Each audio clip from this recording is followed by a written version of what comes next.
4장. 데커는 감방만한 여관방 침대에 걸터 앉아 있었다. 고객을 상대할 때는 여관 식당을 이용했다. 그가 내는 월세에는 뷔페식 아침 식사도 포함되어 있었는데 여관 측 입장에서는 손해가 분명했다. 그가 음식들을 그릇째 자리로 들고 오곤 했기 때문이다. 포크 대신 굴착기를 써도 될 판이었다. 이제까지 데커는 인편을 통해 막스 씨에게서 수임료를 받아왔다. 그 갑부는 매번 못된 남자와 사랑에 빠지는 어리숙한 딸 문제로 고민하던 중 경찰에 근무하는 데커의 친구에게서 그를 소개받았다. 노인을 직접 만난 적은 없었고 늘 대리인과 밖에서 만났다. 상관없었다. 막스 씨는 아끼는 가구들을 더럽히고 싶지 않은 모양이라고 생각하고 말았다. 대리인과는 아침 식사가 나오는 식당 겸 술집에서 만났다. 수천 달러짜리 양복을 입은 젊은 얼간이 2명은 공짜 커피를 마다했다. 바리스타가 반짝이는 작은 기계에서 뽑아낸 더블 에스프레소가 더 당기는 모양이었다.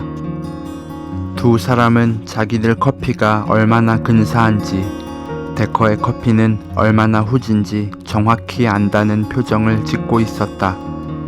그래도 의뢰인을 만난다고 가장 좋은 셔츠를 골라 입은 건데, 그래봤자 딱 2벌 있는 셔츠 중 더 나은 셔츠였지만, 막스 씨는 어린 딸의 목을 물고 늘어진 사기꾼을 쫓아내는데 10만 달러까지 낼 용의가 있다고 했다. 데커는 놈의 실력을 파악하고 나서 노인의 대리인에게 그보다 훨씬 적은 돈으로 해결할 수 있다고 말했고 그대로 해결했다. 편도 항공권 값만 들여서.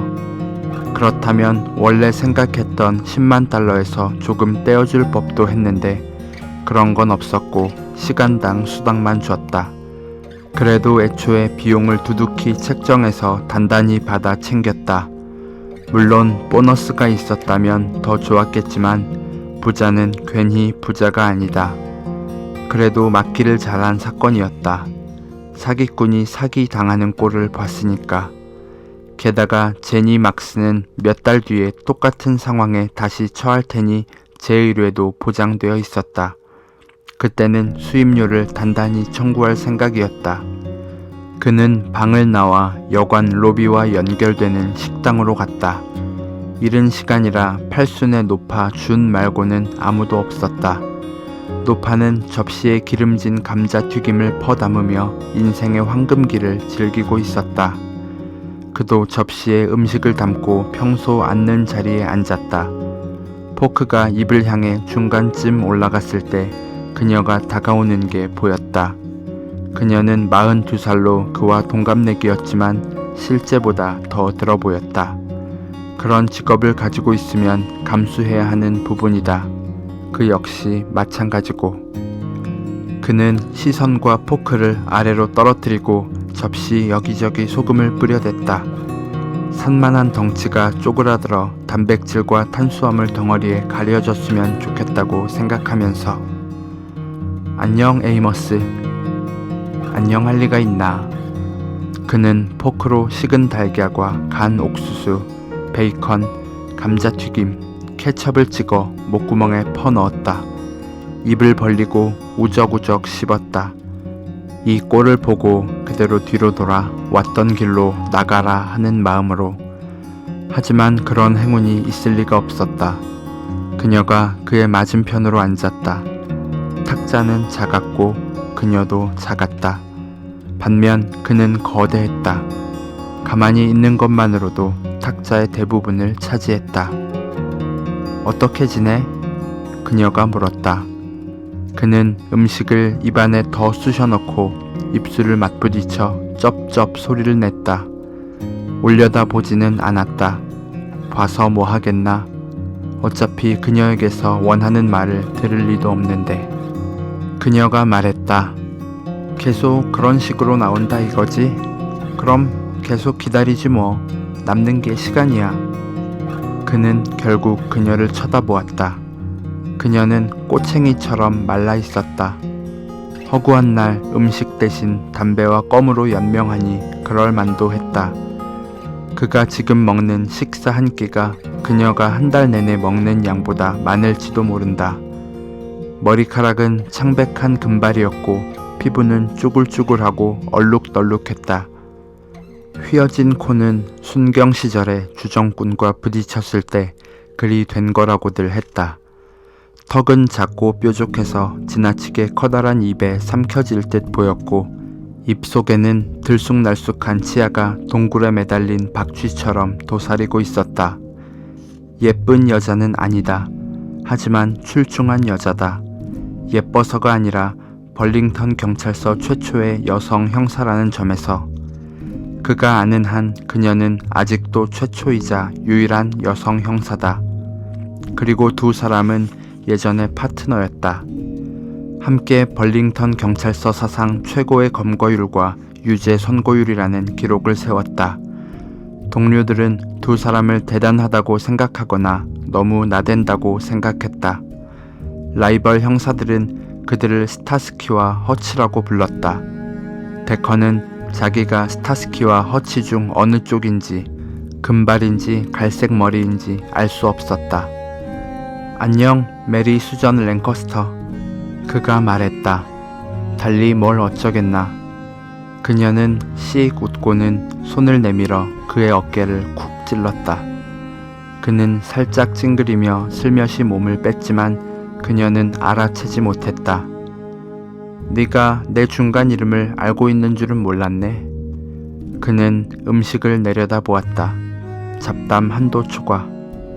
랭커스터는 데커를 훑어보다가 그가 밑바닥에서 구른다는 얘기가 틀린 말이 아니로구나 하고 깨닫는 듯 했다.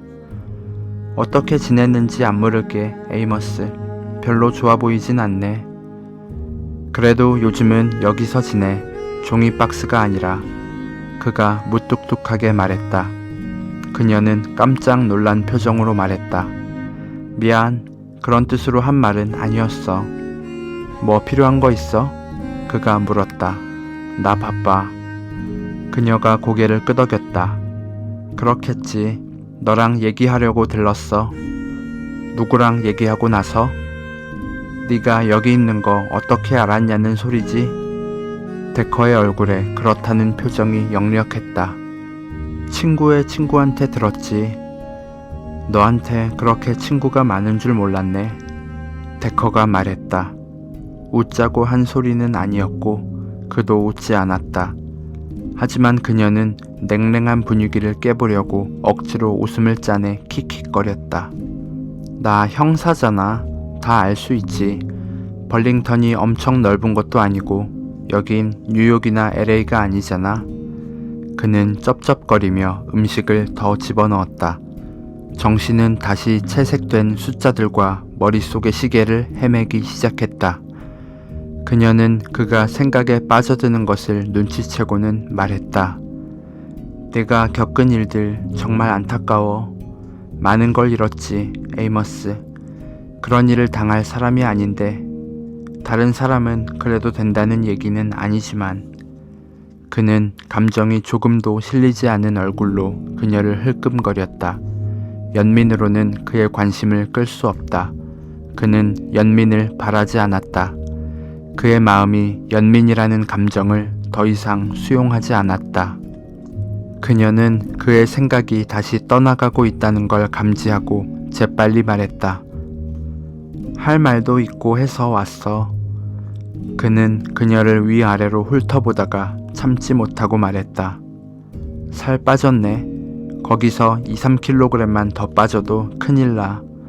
비타민 D 결핍도 의심된다. 그걸 어떻게 알아? 들어올 때 뻣뻣하게 걷던데 뼈가 쑤시는 건 전형적인 증상이지. 그는 그녀의 이마를 가리켰다. 그리고 밖은 추운데 이마에 땀이 흐르잖아. 그것도 전형적인 증상이야. 게다가 의자에 앉고 나서 얼마 안 지났는데 다리를 꼬았다가 푼 게 벌써 5번이야. 방광에 문제가 있다는 얘기지. 이것도 전형적인 증상이고. 그녀는 대단히 사적인 문제에 대해 지적을 당하고는 인상을 썼다. 뭐야, 의대 입학이라도 한 거야? 4년 전에 치과에서 기다리다가 잡지에서 읽었어. 그녀는 이마를 만졌다. 바깥 활동이 부족한 것 같긴 해. 게다가 넌 줄담배를 피워대는데 그것도 전혀 도움이 안 돼. 금연 보조제를 써봐. 비타민 D가 부족하면 탈라. 그리고 담배 끊어. 금연 패치를 써보든지. 그는 시선을 낮추고는 그녀가 의자에 앉을 때 목격했던 그녀의 왼손을 다시 보았다. 왼손도 약간 떠네. 그녀는 오른손으로 왼손을 붙잡고 자기도 모르게 그 지점을 문질렀다. 신경성 같아. 넌 왼손으로 사격하니까 검사해보든가 해. 그녀는 재킷 오른편 살짝 불룩한 부위, 허리띠 권총집에 든 권총을 흘끔 내려다보았다. 그러다 미소를 지었다. 나랑 셜록 홈즈 놀이 더 할 거야? 내 무릎 검사해볼래? 내 손가락 끝 살펴볼래? 나 아침으로 뭐 먹었게? 그는 일부러 커피를 오래 들이켰다. 그냥 검사해봐. 뭔가 나올지도 몰라. 단순한 경련이 아닐 수도 있어. 손과 눈부터 고장이 나는 법이니까. 초기 경고라고. 게다가 다음 달에는 총기 면허 갱신이 있잖아. 총 잡는 손이 정상이 아닌데 통과할까 모르겠네. 그녀의 미소가 사그라졌다. 그건 생각 안 해봤네. 그럴게. 고마워 에이머스. 그는 음식을 내려다보다가 한숨을 쉬었다. 할 만큼 했다는 생각이 들었고 그만 가주었으면 싶었다. 눈을 감았다. 그대로 잠이 들 것 같았다. 그녀는 재킷 단추를 만지작거리며 그를 흘끔거렸다. 여기 온 진짜 이유를 터뜨리기 위해서였다. 체포했어, 에이머스. 네 사건. 에이머스 데커는 눈을 떴다. 그리고 계속 뜨고 있었다.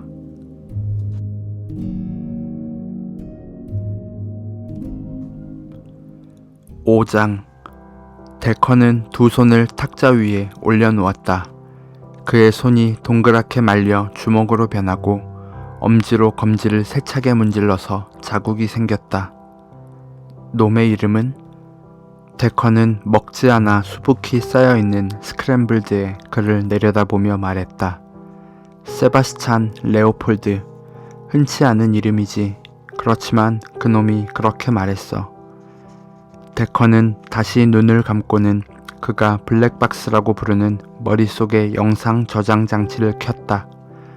눈앞에서 형상들이 보기 어려울 만큼 빠르게 지나갔지만 그는 블랙박스 안에 모든 것들을 볼 수 있었다. 그는 두뇌 운동을 끝내고 나서 반대편으로 빠져나왔다. 잃지 않은 이름은 없었다. 그는 눈을 뜨고 머리를 절레절레 흔들었다. 들어본 적 없는 놈이야. 넌? 몰라. 그 이름은 놈이 말한 거야. 진짜 이름이 아닐 수도 있어. 신분증도 없는 거야? 없어. 전혀. 노숙자인 것 같아. 사진 돌렸어? 돌리는 중인데 아직 뭐 나온 건 없어. 어떻게 잡은 거야? 쉬웠어. 오늘 새벽 2시에 놈이 경찰서로 들어와서 자수했거든. 이렇게 쉽게 검거한 건 처음이지 뭐야. 방금 놈을 면담하고 왔어.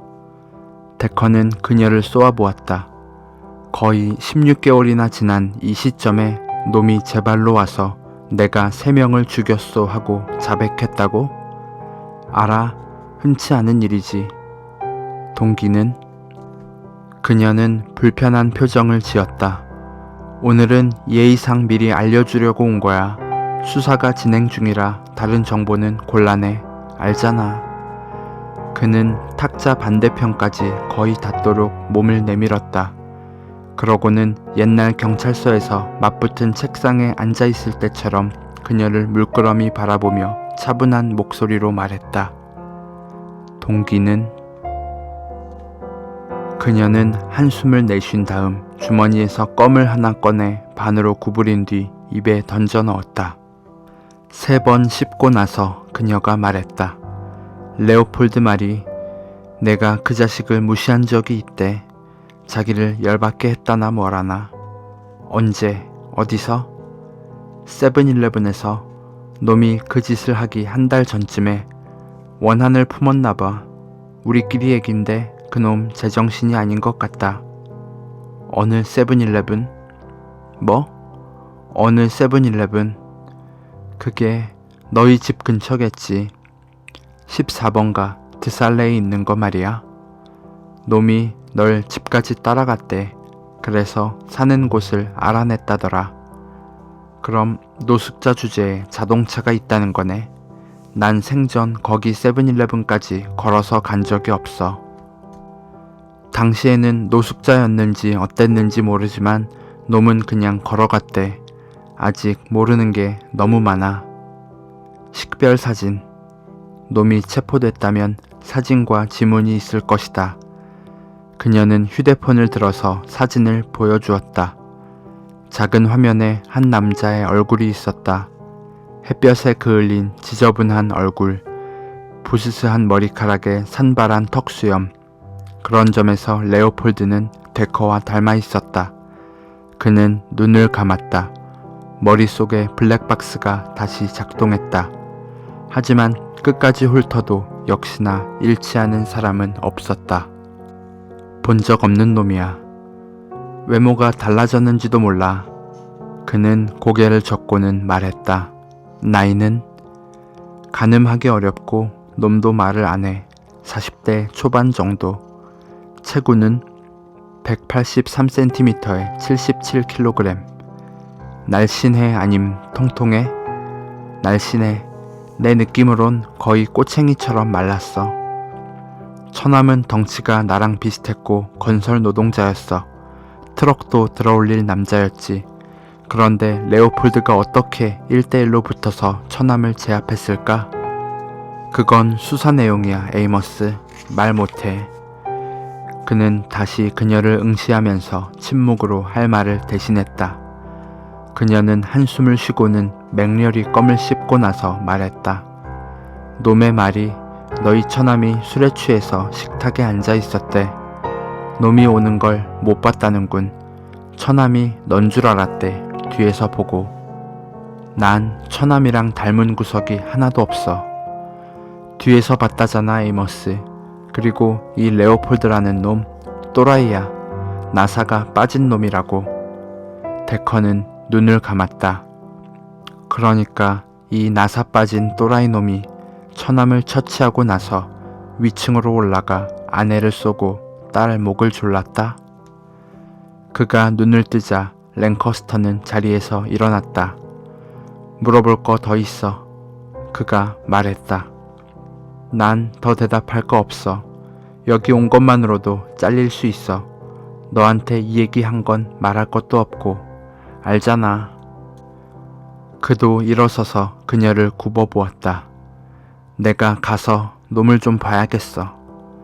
불가능해. 랭커스터는 걸음을 옮기려다 불룩한 그의 허리춤을 보았다. 그거 갖고 다녀? 그녀는 믿기지 않는다는 투로 말했다. 그는 태연하게 말했다. 지급받은 무기는 그만둘 때 반납했어. 그런 뜻이 아니야. 총은 누구나 살 수 있는 거니까. 다시 물을게. 그거 갖고 다녀? 그렇다고 해도 여기서는 불법이 아니잖아. 총기 공개 휴대만 합법이지. 그녀가 지적했다. 경찰관이 아닌 이상 은닉 휴대는 불법이야. 은닉 휴대 아니야. 너도 이거 보이잖아. 아니야? 거기 선 곳에서도 보이지?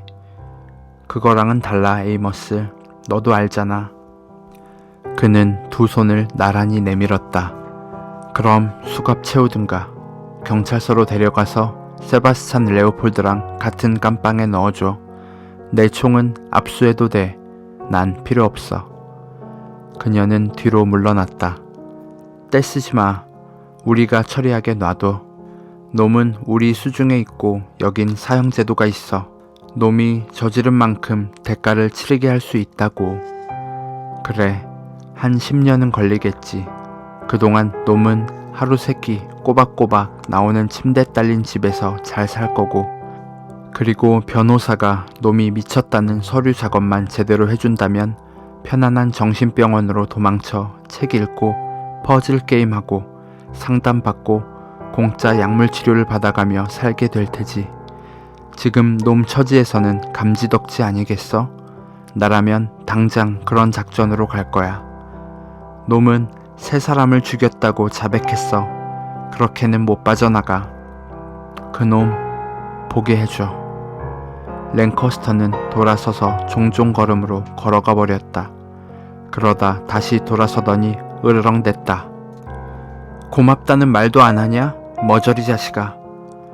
그는 그녀가 로비에서 사라질 때까지 바라보았다. 그러고는 탁자 앞에 다시 앉았다. 오늘 아침 눈을 떴을 때만 해도 그에게 인생의 목표는 전혀 없었다. 내일 아침까지 살아가는 것 밖에는. 그런데 모든 것이 바뀌어 버렸다.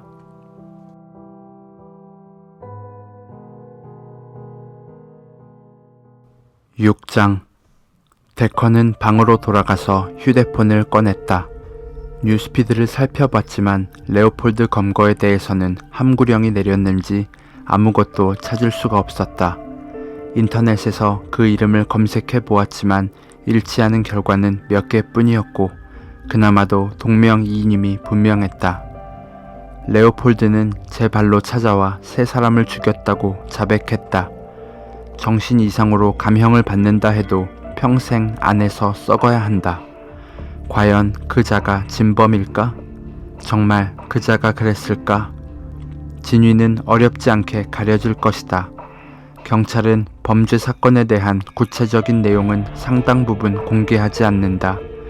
레오폴드라는 자를 취조하면 그가 진범인지 아닌지 금세 간파할 수 있다. 레오폴드가 진범이라면 어떻게 해야 할까? 사법제도를 무시하고 놈을 죽여야 할까? 그렇다면 그는 감옥에서 인생을 마감하게 될 것이다. 하지만 진범이 아니라면? 그렇다면 길은 여러 개다. 당장은 뾰족한 수가 없다. 적어도 확실한 방도는. 수사 결과에 따라 레오폴드는 정식으로 기소되거나 풀려날 것이다. 그 후에는 재판이 열릴 테지만 놈이 형량을 줄이는 대신 유죄 협상을 받아들이면 재판은 없을지도 모른다. 좋은 변호사를 선임할 돈이 없거나 정말로 죄가 있거나 혹은 둘 다라면 피의자는 유죄 협상을 한다. 부자들은 항상 끝까지 싸운다. 하지만 이번에 기소 측은 유죄 협상을 제안하지 않을 것이다. 큰 건 하나 낚았다고 생각하며 놈을 성과 올리기에 이용하려 들 것이다. 그럴 경우 데컨은 매일 법정에 나갈 생각이었다. 처음부터 끝까지. 놈을 보고 싶었다. 놈의 냄새를 맡고 싶었다. 어떤 놈인지 가늠해보고 싶었다. 그는 침대에 등을 대고 누웠다. 자는 것처럼 보였지만 전혀 그렇지 않았다. 그는 기억을 더듬고 있었다. 과거의 자신을 돌이켜보고 지금의 자신을 생각했다. 자주 하는 일, 원하지 않아도 저절로 하게 되는 일이었다. 그에게 선택권은 없었다. 선택권은 그의 두뇌가 쥐고 있었다. 나는 에이머스 데커다. 42살인데 10살은 더 들어 보인다. 그나마 상태가 괜찮은 날에 지난 479일 동안 괜찮은 날은 거의 없었지만 심적으로는 100년도 더 산 것 같다. 한때 형사였지만 더 이상은 아니다. 나는 과잉 기억 증후군을 앓고 있다. 아무것도 잊지 못한다는 뜻이다. 무슨 훈련을 통해 카드 한 벌의 순서를 외울 수 있게 되었다든가 하는 차원이 아니다. 고도로 활성화된 두뇌가 누구나 가지고 있으나 사용하지 않는 능력을 잠금 해제시킨 것이다. 게다가 감각신경의 통로들이 교차했는지 숫자와 색깔이 연결됐고 시간도 그림처럼 눈에 보인다. 색깔들이 불쑥불쑥 생각 속으로 끼어든다. 나 같은 사람들을 공감각자라고 부른다. 나는 숫자와 색깔을 연결지어 생각하고 시간을 본다. 사람이나 사물을 색깔로 인식한다. 공감각자들은 상당수 자폐증이나 아스퍼거 증후군 환자이기도 하다. 나는 아니지만. 하지만 누군가 내 몸을 건드리는 건 싫어한다. 그리고 농담은 취급하지 않는다. 아마 웃을 의욕이 없기 때문일 것이다. 나도 한때는 평범했었다. 평범한 부류의 인간이었다. 하지만 지금은 아니다. 전화기가 진동했다. 그는 화면을 쳐다보았다. 모르는 번호였다. 사설 탐정 일을 시작할 때 그는 여기저기 번호를 뿌려두었다. 지금은 일에 신경 쓰고 싶지 않았지만 새로운 고객을 무시할 수는 없었다. 이 골방에서마저 쫓겨나면 종이 박스로 돌아가야 한다. 게다가 겨울이 다가오고 있다. 체온 유지를 위해 아무리 많은 지방을 몸에 장착했다고 해도 종이 박스보다야 단단한 지붕이 낫다. 데커입니다. 그가 대답했다. 데커씨, 저는 뉴스리더의 알렉산드라 제미슨이라고 해요. 데커씨 가족이 관련된 사건에 최근에 진전이 있는데 거기에 대해 몇 가지 묻고 싶은 게 있어서요. 이 번호는 어떻게 알았습니까? 친구의 친구한테 들었죠. 그 말은 오늘만 벌써 2번째 듣네. 이런 취재 달갑지 않아요? 데커씨, 벌써 16개월이 지났어요. 경찰이 드디어 체포를 했는데 심정이 어떠신가요? 체포한 건 또 어찌 알았죠? 경찰서에 출입하니까요. 그쪽으로 인맥이 좀 있죠. 확실한 정보통한테서 용의자가 구류 중이라는 말을 들었어요. 더 아는 거 있으세요? 만약 아시면. 데커가 통화 종료 버튼을 누르자 여자의 목소리가 뚝 끊겼다. 즉시 전화기가 다시 울렸지만 그는 아예 전원을 꺼버렸다. 그는 형사 시절부터 언론을 좋아하지 않았다. 그때는 소소하게 이용 가치라도 있었지만 사설 탐정이 된 지금은 언론 쪽 인간들은 아무짝에도 쓸모가 없었다. 그 인간들에게서 그의 가족이 연관된 사건에 대해 어떤 정보나 도움도 줄 생각이 없었다. 그는 여관을 나와 모퉁이에서 버스를 타고 가다가 다른 버스로 갈아타고 시내로 들어갔다. 들쭉날쭉 고만고만한 건물들 사이로 고층 빌딩이 몇몇 섞여 있었다. 일부는 외관이 멋졌지만 나머지는 그렇지 않았다. 거리가 반듯반듯 격자 무늬로 펼쳐지고 간선도로가 쭉 뻗어나갔다. 그는 시내에서 많은 시간을 보낸 적이 없었다. 범죄는, 적어도 중범죄는 북쪽 변두리나 교외에서 발생하니까. 하지만 그가 일하던 관할 경찰서와 구치소는 바로 여기 도심 정중앙에 있었다. 그는 거리에 서서 아주 오랫동안 날마다 들락거렸던 맞은편 건물을 물끄러미 바라보았다. 제2관할서. 제1관할서가 화재로 소실됐기 때문에 사실상 제1관할서지만 아무도 번호를 다시 매기는 수고를 하지 않았다. 그런 건 예산이 책정되지 않는 모양이다.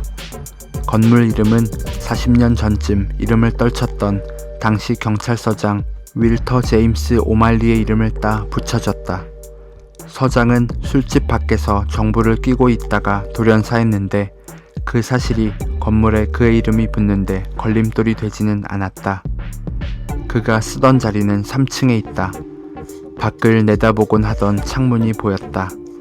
좁아터진 사무실에서 랭커스터와 마주보고 있지 않을 때는 저 창문 밖을 내다보곤 했다. 유치장은 지하에, 거리와 맞닿은 곳에 위치해 있다. 겨우 15m 떨어진 곳에 세바스찬 레오폴드가 있다는 뜻이다. 가족의 살인자와 이렇게 가까이 있는 것은 처음이었다. 그가 세븐일레븐에서 놈을 무시했다던 그때를 빼고는. 돌아서자 아는 얼굴들이 보였다. 평상복 차림 2, 제복 차림 1. 경찰서를 떠난 후 그의 외모가 급격히 변하긴 했지만 그들이 그를 못 알아볼 리 없다. 그는 골목 안으로 들어가서 벽에 등을 기댔다. 불안감이 치솟았다. 두통이 일었다가 사라졌다. 두뇌가 피로감을 느꼈다. 멈출 줄을 모르니 그럴 만도 했다. 그의 두뇌는 잠잘 때도 쉬지 않는다. 꼭 무의식마저 의식인 것처럼. 그는 아무것도 잊지 못하지만 과거의 자신이 어떤 사람이었는지는 잘 기억나지 않았다. 어쩌다가 이렇게 됐는지도 알 수 없었다. 그는 눈을 감았다. 그 재능이 생긴 건 22살 때였다. 그는 중간급 미식축구 선수로 대학을 졸업한 뒤 성적이 시원찮은 프로팀에 입단해서 투지를 불태웠다. 엉덩이에 땀이 나도록 뛰어다니며 프리시즌을 치르고 최종 선발 과정을 통과한 뒤 시즌 첫 경기장에 발을 디뎠다. 그의 임무는 간단했다. 몸이 부서져라 뛰면서 상대팀을 휘저어 혼란을 주고 동료들을 위해 틈을 만들어주는 것. 죽어라 경기장을 뛰어다닌 결과 방어선이 무너질 기미가 보였다. 어찌나 열심히 뛰었는지 코에서는 콧물이, 입에서는 침이 흘러 바람에 날렸다. 그는 생각했다. 평생 번 돈보다 더 많은 돈을 벌 거야. 벌고 말 거야. 몇 놈 더 때려 눕혀야지. 완전히 뻗어버리게. 그것을 끝으로 데커는 그날의 기억을 잃었다. 루이지애나 주립대 출신인 신인 드웨인 라크루아는 그보다 키는 10cm나 작고 몸무게는 20kg 이상 가벼웠지만 만만치 않은 상대였다. 그날 라크루아는 데커가 평생 처음 겪는 강한 힘으로 그를 쳐서 기절시켰다. 업계에서 흔히 쓰는 말로 완전히 골로 보내버린 것이다. 라크루아는 4년 뒤 양쪽 무릎 연골이 다 닳고 왼쪽 어깨는 깎이고 깎여 뼈만 앙상해져서는 텅 빈 계좌만 가지고 프로에서 퇴출당할 운명이었다. 지금은 무슨 범죄를 저질러서 감옥에 수감되어 있다는데 조만간이든 먼 훗날이든 거기서 생을 마감하게 될 것이다. 하지만 그날 라크루아는 무리를 지배하는 수탉처럼 주먹을 휘두르며 의기양양하게 걸어가 버렸고 데커는 의식 없이 경기장에 누워 있었다. 그 후 그의 삶은 뒤바뀌었다. 송두리째.